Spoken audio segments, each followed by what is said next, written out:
नमस्ते दोस्तों, आज का ब्लॉग थोड़ा स्पेशल है। आज हमारे घर में आषाढ़ी एकादशी का मराठी उत्सव है, इसीलिए आज का ब्लॉग मराठी में रहेगा। उम्मीद है कि आप सभी को पसंद आएगा। आज मी सगळे कामे आवरून श्रीशाला आंघोळ घालून सुंदर साडी नेसवली। श्रीशाला आज रुक्मिणी बनवून तिचं फोटोशूट करायचं होतं। श्रीशाला आज साडी घालायची होती म्हणून श्रीशा खूप खुश होती। सकाळपासून तिचं चाललेलं, मम्मा मला साडी नेसव, मला रुक्मिणी बनव। मी तिला रात्रीच बोलले होते सकाळी तुला सुंदर साडी घालून आपण तुझे फोटो काढूया।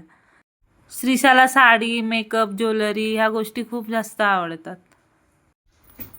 मी तिला मेकअप करत होते आणि ती जेवली नव्हती म्हणून तिचे पप्पा तिला चारत होते।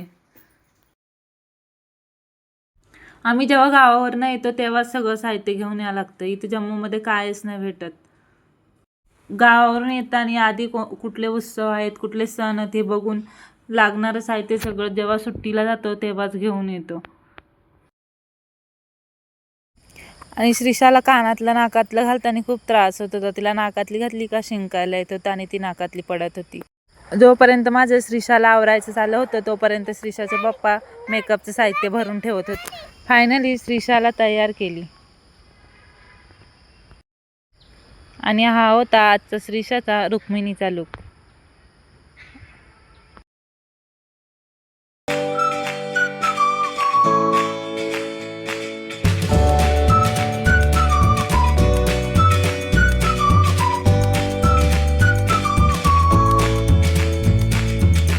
बाजूच्या शिवांशला विठ्ठल बनवायचं होतं, मग तो तयार झालाय का बघायला गेलो तर तो तयारच नव्हता।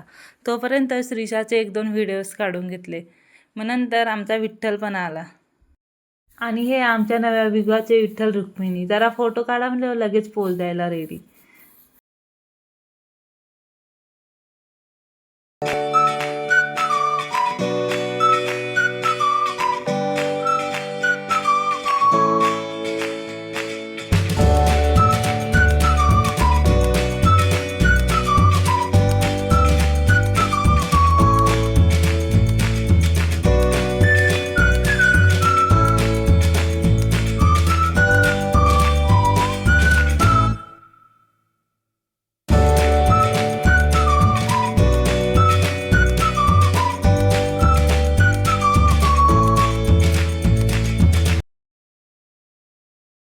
आम्ही दोघांचे खूप सुंदर सुंदर फोटोज, व्हिडिओज काढले।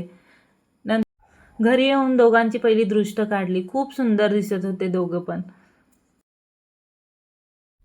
माझे दृष्ट काढायचं चाललेलं आणि श्रीशाच्या पप्पांची मध्ये मध्ये मस्ती चाललेली। यांची नोटंकी तर दिवसभर सुरूच असते। आणि तुम्हाला सर्वांना आषाढी एकादशीच्या खूप खूप शुभेच्छा।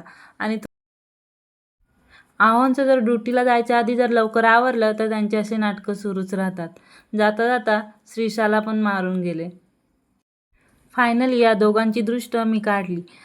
आणि तुम्हाला आजचा माझा विठ्ठल रुक्मिणीचा ब्लॉग कसा वाटला नक्की सांगा आणि लाईक, शेअर, सबस्क्राईब करायला विसरू नका।